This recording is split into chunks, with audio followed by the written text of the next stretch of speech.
I'd like to thank my friends in the Yale Black Alumni Association for inviting me to send the opening salvo for a series on the need for reparations in American society.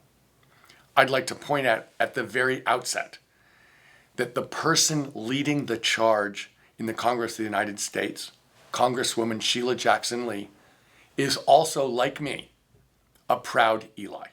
I think it's important to note also at the outset that there is a chance for Yale University to help lead a national conversation on the history of what's gone on in the treatment of African Americans, to discuss what's happened and what we can do and how best to repair the damage.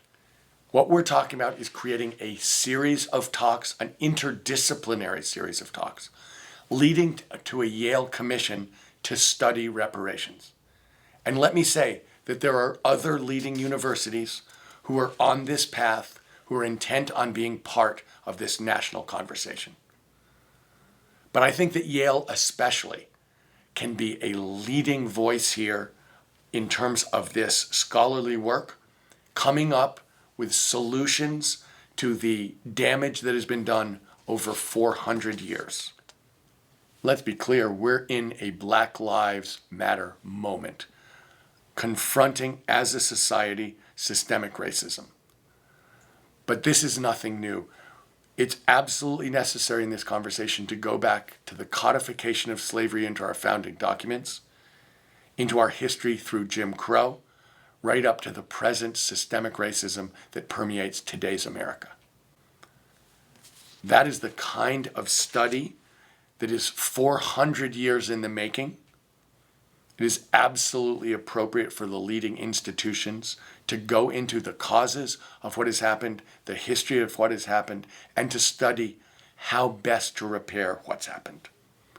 Let's remember that enslaving Africans was the basis for American prosperity in the first place, and that this is an equity conversation at its heart.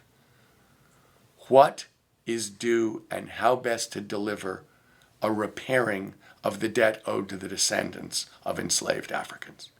And let me say this, my experience of working on environmental issues, on climate issues over many years, has always been centered on environmental justice, started in the Black and brown communities across this country, where our society has always centered our air pollution, our water pollution, and our toxins.